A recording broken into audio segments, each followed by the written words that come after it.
Hola, muy buenos días, bienvenido a nuestro devocional matutino Despertar con Hechos. Mi nombre es Laura Chaverra y en esta semana hemos estado hablando acerca de las dispensaciones. Y en cuanto a ellas, lo que te quiero explicar brevemente es que las dispensaciones son el eterno plan de Dios para el hombre. Son 7 dispensaciones y el número 7 significa el número de la plenitud de Dios y el número a través del cual Dios termina sus obras. Cada dispensación tiene un efecto en la tierra y en el cielo, y se desarrollan desde el libro de Génesis hasta el libro de Apocalipsis. En otras palabras, las dispensaciones son el tiempo que estableció Dios para probar al hombre. En el día de hoy te voy a hablar acerca de la quinta dispensación, que es la dispensación de la ley o la dispensación mosaica. ¿Cuál es esta dispensación entonces? Inicia en el monte de Sinaí, con Moisés recibiendo las tablas, y finaliza en el monte del Calvario, también llamado monte Gólgota o monte Moria. Tiene una duración de aproximadamente 1716 años y se encuentra desde Éxodo capítulo 19 versículos del 1 al 7 hasta los Evangelios, porque finaliza específicamente en la muerte de Jesucristo. Consiste en que el pueblo de Dios cumpla con las leyes establecidas por Dios. ¿Cómo podemos saber esto? En el libro de Éxodo capítulo 19 versículo 8. Y todo el pueblo respondió a una y dijeron: todo lo que Jehová ha dicho haremos. Y Moisés refirió a Jehová las palabras del pueblo. Su propósito era probar el corazón de Israel y la obediencia de su pueblo a su Señor. Sin embargo, ni uno solo pudo ser justificado a través de las leyes, pues este medio era imposible. ¿Cuáles eran estas leyes? Se trataba de 613 mandamientos, de los cuales 365 eran leyes negativas, es decir, exigían una omisión, mientras que 248 leyes eran positivas, es decir, exigían una acción. Segundo punto, ¿a quién están dirigidas las dispensaciones? Los gentiles nunca fueron juzgados por las leyes de Moisés, sino que estas leyes estaban dirigidas a la nación judaica. ¿Cómo sabemos esto? A través de Éxodo capítulo 19, versículo 3. Y Moisés subió a Dios y Jehová lo llamó desde el monte diciendo: así dirás a la casa de Jacob y anunciarás a los hijos de Israel. En el Antiguo Testamento ningún pueblo gentil estuvo o fue llamado para los planes del Creador. Tercero, ¿cómo se divide la dispensación? Esta dispensación se divide a través de 7 periodos. El primero de ellos es la peregrinación de Moisés, el segundo es la conquista de Josué, el tercero son los jueces, el cuarto los reinos unidos, el quinto los reinos divididos, el sexto la cautividad de Babilonia y el séptimo desde el libro de Malaquías hasta los Evangelios, que es la muerte de Jesucristo. ¿Qué sucede en el primer periodo, que es la peregrinación de Moisés? Moisés sube al monte de Sinaí y recibe las leyes. El segundo, que es la conquista de Josué. En cuanto a eso te puedo decir que Josué fue el sucesor de Moisés y el conquistador de la tierra prometida. Es decir, este hombre fue el encargado de tomar las ciudades que se encontraban en la tierra de Canaán y las que se encontraban a sus alrededores. El tercer periodo, que eran los jueces, fue muy difícil para Israel, puesto que aquellos hombres murieron. Josué y los ancianos que trabajaban con él murieron, y vino para Israel una decadencia espiritual impresionante, porque a pesar de que fueron levantados jueces y libertadores para Israel, siempre que estos hombres morían, Israel iba tras su pecado, iba tras la idolatría, y solo reaccionaban cuando Dios llevaba a este pueblo a la cautividad. Lo que podemos notar en este periodo entonces es un pueblo infiel y un Dios misericordioso que siempre enviaba un hombre para levantar a su pueblo. El cuarto de esos periodos es los reinos unidos. Y aquí hay una noticia triste y lamentable para el pueblo de Israel. ¿En qué consiste? Básicamente termina el reino teocrático de Dios. ¿Qué quiere decir esto? Dios era el rey de Israel. Sin embargo, este pueblo pidió un rey pidió otro Dios terrenal y visible para ellos. Dios no solo se lamentó por el rechazo que le estaba realizando su pueblo, sino que también se lamentó porque las acciones de ese rey terrenal y carnal podían determinar la vida o la muerte de muchos hombres de su pueblo. En este Reino Unido se manifiestan Saúl, Salomón y David. Sin embargo, posteriormente vienen los reinos divididos. ¿En qué consiste? El hijo de Salomón, llamado Roboam, fue un hombre que causó la división del reino del norte y del reino del sur. El reino del norte era el reino de Israel, mientras que el reino del sur era la tribu de Judá. ¿Cómo causó esta división? Resulta que este hombre escuchó consejo de jóvenes insensatos e ignorantes, en lugar de escuchar consejos de ancianos. Como nos lo había contado nuestro pastor, los ancianos eran hombres sabios. Entonces este hombre decidió escuchar a jóvenes insensatos que escuchar a los sabios que le estaban dando consejo de parte de Dios. Esto sucedió para que se cumpliera la profecía que Dios había dado a Jeroboam. Pero entonces este pueblo se rebeló contra Roboam y se produjo la división. El sexto periodo consiste en la cautividad de Babilonia. Resulta que el reino del sur, el cual es la tribu de Judá, tuvo muchísimas oportunidades para volverse a su Dios. Sin embargo, su idolatría los llevó a ser divididos, a ser llevados a la cautividad en Babilonia. Resulta que aún así Dios tuvo misericordia de ellos y pasado un tiempo en la cautividad levantó hombres como Esdras y Nehemías para que libertaran a su pueblo, para que restauraran a su pueblo y ellos pudieran volver y regresar a Jerusalén.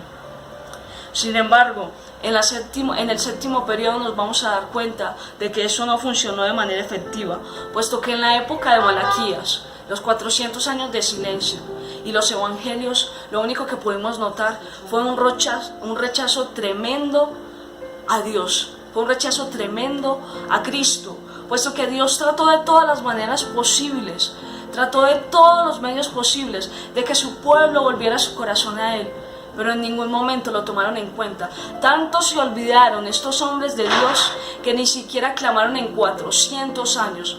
Porque para que Dios haya tomado silencio durante todo ese tiempo, quiere decir que nadie invocó su nombre, que nadie lo llamó, que nadie le buscó y que por eso fueron ignorados. Cuarto punto, ¿cuál es el propósito de la dispensación? Específicamente, ¿cuál es el propósito de la ley? La ley no es dada para transformar hombres malos en hombres buenos, no. La ley es dada para que nosotros podamos ver los actos pecaminosos que existen en el hombre. Entonces la ley no es dada para iluminar al hombre, sino dada para iluminar el desorden y la transgresión del hombre. A través de la ley solamente se puede llegar a dos medios. La primera, a los sacrificios. Sin embargo, este medio no era lo suficientemente eficaz, porque los animales, para ocultar el pecado, no eran suficientes. Y también nos puede llevar a otro medio, y ese medio era Cristo, el Salvador prometido, el Salvador y el Redentor. Así que la ley lo que hace es conducirnos a Cristo, es conducirnos a aquel hombre, a aquel Hijo de Dios que vendría predestinadamente a la tierra y salvaría a toda la humanidad. Dice 1 de Timoteo, capítulo 1, versículos del 9 al 10. Conociendo esto, que la ley no fue dada para el justo, sino para los transgresores y desobedientes, para los impíos y pecadores, para los irreverentes y profanos, para los parricidas y matricidas, para los homicidas, para los fornicarios, para los sodomitas, para los secuestradores, para los mentirosos y perjuros, y para cuanto se oponga a la sana doctrina. La ley fue hecha para los pecadores, fue hecha para los injustos y para que nosotros como pecadores buscáramos un medio efectivo. Quinto, ¿cuál es el juicio en la dispensación? Hay dos juicios. El primero son los pecados de Israel. Fue evidente la decadencia espiritual de este pueblo.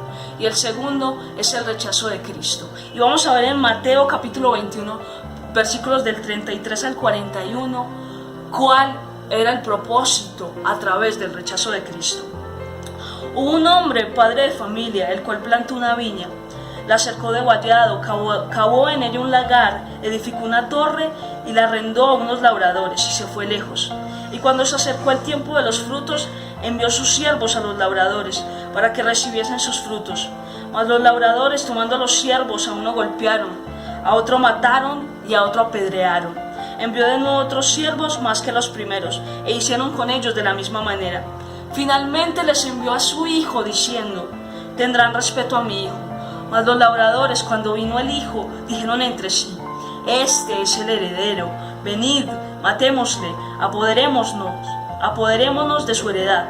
Y tomándole, le echaron fuera de la viña y le mataron. Cuando venga pues el señor de la viña, ¿qué hará aquellos labradores? Le dijeron: a los malos destruirá sin misericordia, y arrendará su viña a otros labradores que le paguen el fruto a su tiempo. Esta fue la consecuencia del rechazo de Cristo. Dios arrendó su viña a otros labradores que pagaran el fruto a su tiempo.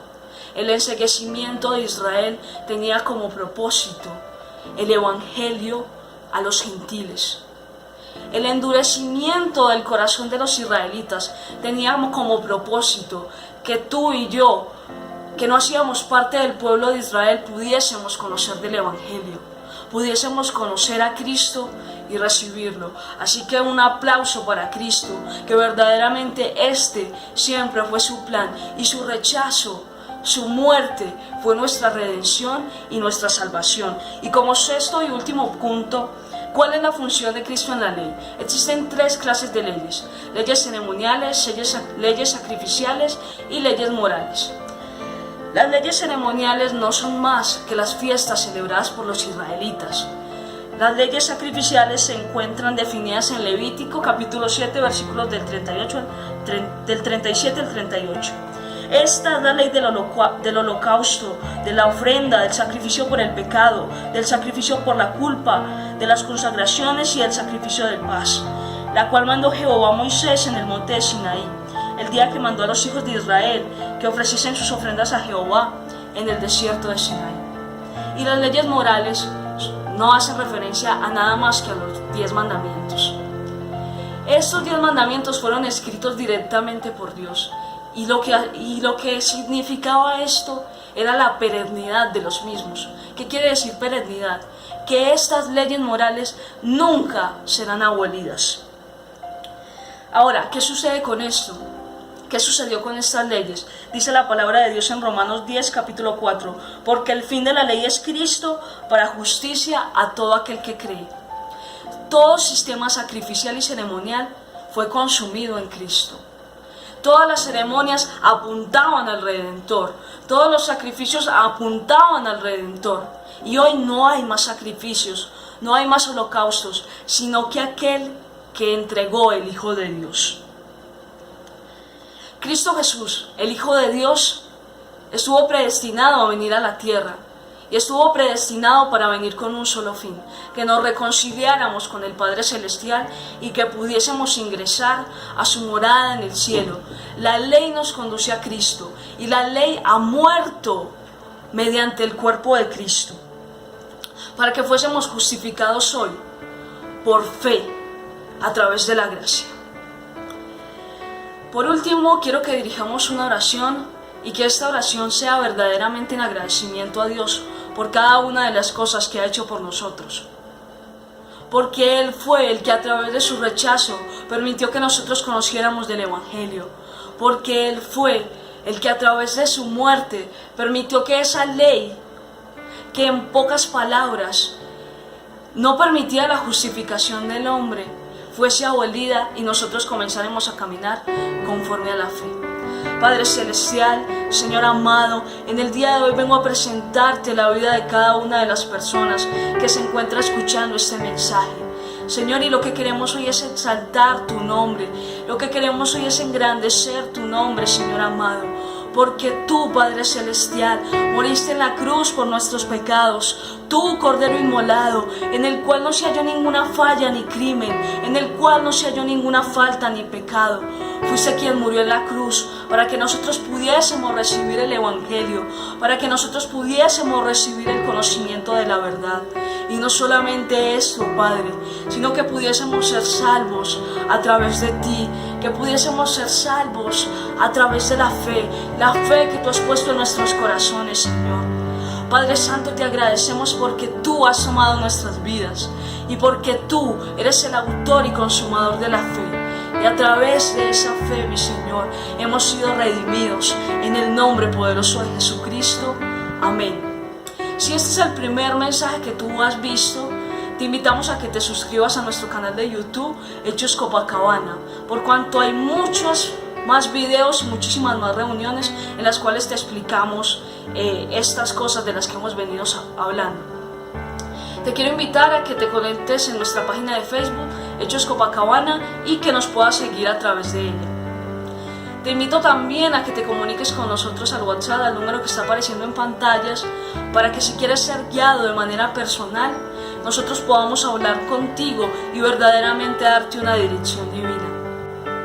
Quiero terminar recordándote que nada hace más útil a una persona en la tierra que el estar lista para ir al cielo. Que tengas un excelente día y que Dios te bendiga.